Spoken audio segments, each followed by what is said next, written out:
हाय दोस्तों, स्वागत है आपका हमारे चैनल पर। आज हम बात करने जा रहे हैं एक ऐसी लड़की की जिसने बहुत कम उम्र में अपनी मेहनत और जुनून से पहचान बनाई, लेकिन जिसकी जिंदगी का अंत एक दर्दनाक हादसे के साथ हुआ। जी हाँ, मैं बात कर रही हूँ हिमानी नरवाल की। तो चलिए उनकी जिंदगी की कहानी को करीब से जानते हैं। उनकी फैमिली, पढ़ाई, काम और वो सब हादसा जो आज हर किसी के लिए एक सवाल बन गया है। तो चलिए शुरू करते हैं। हिमानी नरवाल हरियाणा के सोनीपत जिले की कथुरा गांव की रहने वाली थी। उनकी उम्र थी सिर्फ 20 से 22 साल, लेकिन इस छोटी सी उम्र में उन्होंने जो हासिल किया वो बहुत बड़ी बात है। हिमानी इंडियन यूथ कांग्रेस की वाइस प्रेसिडेंट थी और कांग्रेस पार्टी की एक एक्टिव वर्कर भी। आपको बता दें कि वो राहुल गांधी की भारत जोड़ो यात्रा में भी नजर आई थी, जहां उनकी मेहनत और लगन की तारीफ हुई। वो हरियाणवी लोक कलाकारों के साथ रैलियों में हिस्सा लेती थी और पार्टी के लिए दिन रात काम करती थी। सोशल मीडिया पर उनकी आखिरी पोस्ट 2 दिन पहले की थी, जिसमें वो अपने काम और जुनून को लेकर कुछ शेयर कर रही थी।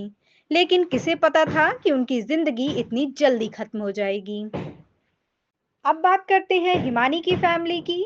हिमानी का परिवार पहले से ही कई त्रासदियों से गुजर चुका था। उनकी मां का नाम सविता है, जो दिल्ली में एक सरकारी नौकरी करती हैं। हिमानी के पिता बीएसएफ में थे, लेकिन करीब 10 साल पहले उनकी मृत्यु हो गई थी। कुछ रिपोर्ट्स कहती हैं कि उन्होंने खुद से अपनी जान ले ली थी। इसके अलावा हिमानी के बड़े भाई की भी 14 साल पहले हत्या कर दी गई। यानी हिमानी, उनकी मां सविता और उनका परिवार पहले से ही बहुत कुछ झेल चुका था। हिमानी का घर रोहतक के विजयनगर में था, जहां वो अपनी मां के साथ रहती थी। उनकी मां का कहना है कि हिमानी ने कांग्रेस के लिए बहुत कुछ कुर्बान किया, लेकिन अब सिर्फ वो हैं और उनका बेटा जतिन ही बचे हैं। जॉब की बात करें तो हिमानी का पूरा फोकस कांग्रेस पार्टी के लिए काम करने पर था। वो यूथ कांग्रेस में एक अहम पद पर थीं और अपने इलाके में पार्टी की आवाज बन रही थीं। उनकी मां के मुताबिक हिमानी ने हाल ही में कहा था कि वो अब पार्टी के लिए इतना काम नहीं करना चाहती और एक नौकरी ढूंढना चाहती थीं, लेकिन उससे पहले ही ये हादसा हो गया। हिमानी का ज्यादातर वक्त पार्टी के काम और फैमिली के साथ बीतता था।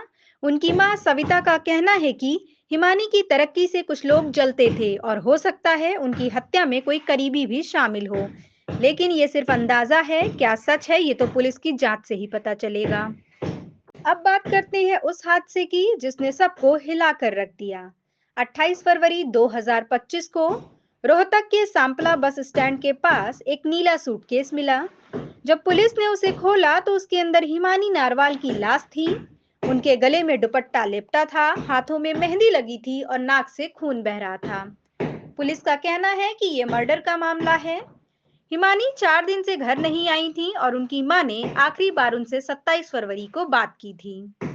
उनकी मां और भाई का आरोप है कि ये हत्या कांग्रेस पार्टी के अंदर की जलन या राजनीतिक दुश्मनी की वजह से हो सकती है। हरियाणा पुलिस ने एसआईटी बनाई है और 4 टीमें इस केस की जांच कर रही हैं, लेकिन अभी तक हत्यारा कौन है ये साफ नहीं हुआ है। हिमानी की मां सविता ने कहा, चुनाव और पार्टी ने मेरी बेटी की जान ले ली। कुछ लोग उनकी तरक्की से जलते थे। उनका भाई जतिन भी कांग्रेस से नाराज है। उसने कहा कि अभी तक पार्टी से मिलने कोई नहीं आया।